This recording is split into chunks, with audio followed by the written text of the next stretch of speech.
सोचो एक दिन ऐसा है जब आप स्कूल जाओ और आपको पता चले कि आज आप अपनी लैंग्वेज लास्ट टाइम पढ़ रहे हो। ये सिर्फ एक स्कूल स्टोरी नहीं है, ये स्टोरी है लैंग्वेज, फ्रीडम और नेशन की सोल की। इस कहानी का नाम है द लास्ट लेसन, जो लिखी गई है अल्फोंस डॉडेट के द्वारा। ये कहानी सेट है फ्रांको प्रशियन वॉर 1871 के टाइम पर। इस वॉर में फ्रांस हार गया, प्रशा जीत गया और प्रशा ने अल्सास और लोरेन रीजन्स को फ्रांस से छीन लिया। प्रशियन गवर्नमेंट ने ऑर्डर दिया, अब इन रीजन्स के स्कूल्स में सिर्फ जर्मन पढ़ाई जाएगी। फ्रेंच लैंग्वेज को स्कूल से हटा दिया गया और इसी एक ऑर्डर का इम्पैक्ट हमें एक छोटे से स्कूल और एक छोटे से बच्चे की कहानी में दिखाई देता है। कहानी का नरेटर है फ्रांस, एक नॉर्मल सा स्कूल गोइंग बॉय। फ्रांस कोई टॉपर नहीं है, उसे पढ़ना बोरिंग लगता है, ग्रामर उससे बिल्कुल पसंद नहीं, और इसी वजह से एक दिन उसकी लाइफ का सबसे इंपॉर्टेंट दिन बिल्कुल नॉर्मल शुरू होता है। एक सुबह फ्रांस स्कूल के लिए लेट हो रहा होता है। उसका दिल फियर से भरा हुआ होता है क्योंकि आज उसके टीचर एम हैमिल उसको पार्टिसिपल्स पर क्वेश्चन पूछने वाले थे। और सच ये है, फ्रांस को पार्टिसिपल्स का पी भी नहीं आता। उसके दिमाग में एक थॉट आता है, आज स्कूल ना जाकर बाहर घूम लूं। वेदर बहुत अच्छा है, बर्ड्स चर्प कर रहे हैं, ओपन फील्ड्स फ्रेश लग रहे हैं, प्रशियन सोल्जर्स ड्रिल कर रहे हैं। सब कुछ स्कूल से ज़्यादा अट्रैक्टिव लग रहा है, लेकिन फिर भी फ्रांस अपने आप को कंट्रोल करता है और स्कूल की तरफ चल पड़ता है। स्कूल जाते वक्त फ्रांस टाउन हॉल के पास से गुजारता है। वहाँ एक बुलेटिन बोर्ड होता है जहाँ लोग भीड़ लगाकर खड़े होते हैं। पिछले 2 सालों से सारी बैड न्यूज़ इसी बोर्ड से आई थी। Lost battles, army drafts, new orders.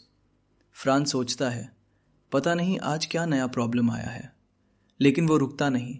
उसे नहीं पता कि यह नोटिस उसकी ज़िंदगी बदलने वाला है। जब फ्रांस स्कूल पहुंचता है तो उसे सबसे पहले जो चीज़ शॉक करती है वो है साइलेंस। नॉर्मली स्कूल में डेस्क्स की आवाज़, बच्चों का शोर, लेसन्स लाउड वॉइस में रिपीट होना, टीचर का रूलर टेबल पर पढ़ना। लेकिन आज सब कुछ बिल्कुल शांत है, जैसे कोई फ्यूनरल हो। फ्रांस विंडो से देखता है, सारे स्टूडेंट्स अपनी सीट्स पर बैठे हैं। एम हैमिल स्लोली वॉक कर रहे हैं और फ्रांस डर के साथ क्लास में एंटर करता है। आज एम हैमिल का लुक भी डिफरेंट है। नॉर्मली स्ट्रिक्ट, रूलर के साथ एंग्री टोन, लेकिन आज green coat, frilled shirt, black silk cap. ये ड्रेस वो सिर्फ प्राइज डेज, इंस्पेक्शन डेज पर पहनते थे। फ्रांस को समझ नहीं आता कि आज ऐसा क्या स्पेशल है। और फिर फ्रांस नोटिस करता है एक और शॉकिंग चीज़। क्लास के बैक बेंचेस पर जहां नॉर्मली कोई नहीं बैठता, आज वहां गांव के बुढ़े लोग बैठे हुए हैं, जैसे old Hauser, farmer mayor, farmer postmaster. सबके फेसेस पर सैडनेस है। ओल्ड हाउसर अपनी पुरानी प्राइमर बुक लेकर बैठा है जिसके पेजेस घिस चुके हैं। ये सीन देखकर फ्रांस और कंफ्यूज हो जाता है। फिर एम हैमिल काम सीरियस वॉइस में बोलते हैं, माय चिल्ड्रन, आज मैं तुम्हें लास्ट टाइम फ्रेंच पढ़ा रहा हूँ। बर्लिन से ऑर्डर आया है कि अल्सास और लोरेन के स्कूल्स में अब सिर्फ जर्मन पढ़ाई जाएगी। कल से नया मास्टर आएगा।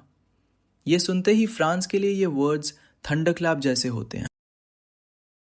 अब फ्रांस को समझ आता है कि बुलेटिन बोर्ड पर क्या लिखा था। उसके दिमाग में एक साथ बहुत सारी फीलिंग्स आती हैं, रिग्रेट, गिल्ट, सैडनेस। वो सोचता है, मैं कभी ढंग से लिखना भी नहीं सीख पाया, अब मुझे कभी फ्रेंच पढ़ने का मौका नहीं मिलेगा। जो बुक्स उसे बोरिंग, हैवी, यूजलेस लगती थी, आज वही बुक्स उसके लिए सबसे प्रेशियस बन जाती हैं। फ्रांस को एम हैमिल के लिए भी रिस्पेक्ट फील होती है। जो टीचर स्ट्रिक्ट लगता था, रूलर के साथ डराता था, आज वही टीचर इमोशनल, डिग्निफाइड, पेट्रियाटिक लगता है। फ्रांस को समझ आता है कि एम हैमिल 40 सालों से स्कूल में पढ़ा रहे थे और आज उनका लास्ट डे है। अब फ्रांस समझता है कि गांव के बुढ़े लोग क्यों आए हैं। वो आए हैं क्योंकि उन्होंने अपनी लाइफ में एजुकेशन को इम्पोर्टेंस नहीं दिया। आज उन्हें रिग्रेट हो रहा है। ये उनका रिस्पेक्ट और ग्रैटिट्यूड है एम हैमिल के लिए, और साथ ही ये एक साइलेंट प्रोटेस्ट भी है प्रशियन रूल के अगेंस्ट। क्लास में फ्रांस को पार्टिसिपल्स रिसाइट करने के लिए कहा जाता है। वो चाहता है, काश मैं सब सही बोल पाता, लेकिन वो कंफ्यूज हो जाता है और कुछ बोल नहीं पाता। उसका हार्ट फास्ट बीट करता है और वो शर्म से नीचे देखता है। इस मोमेंट पर एम हामिल फ्रांस को डांटते नहीं, बल्कि वो एक पावरफुल स्पीच देते हैं। वो कहते हैं, हम सब गलती के जिम्मेदार हैं। पेरेंट्स ने बच्चों को काम पर भेजा, टीचर्स ने भी कभी कभी पढ़ाई को लाइटली लिया, स्टूडेंट्स ने कल पढ़ लेंगे सोचा। फिर वो बोलते हैं, फ्रेंच दुनिया की सबसे क्लियर और लॉजिकल लैंग्वेज है। जब तक एक नेशन अपनी लैंग्वेज को पकड़ के रखता है, तब तक वो एनस्लेव्ड होके भी फ्री होता है। एम हैमिल कहते हैं, लैंग्वेज एक की तरह होती है। अगर लैंग्वेज चली गई तो प्रिजन का दूर परमानेंटली बंद हो जाता है। यही लाइन पूरी स्टोरी का सोल है। उस दिन ग्रामर लेसन सबको इजी लगता है। क्लास बिल्कुल साइलेंट है, सिर्फ पेन की आवाज़, पिजन्स की हल्की साउंड। फ्रांस सोचता है, क्या अब पिजन्स को भी जर्मन में गुनगुनाना पड़ेगा? ये एक सिंबॉलिक लाइन है जो कल्चरल डोमिनेशन को दिखाती है। क्लॉक 12 बजती है, चर्च बेल बजती है, बाहर प्रशियन सोल्जर्स की ट्रम्पेट्स बजती है। एम हैमिल बोर्ड पर जाते हैं, चौक उठाते हैं और पूरी स्ट्रेंथ से लिखते हैं, वीव ला फ्रांस। फिर कुछ नहीं बोलते, बस हाथ से सिग्नल करते हैं, school is dismissed, you may go. और कहानी खत्म हो जाती है।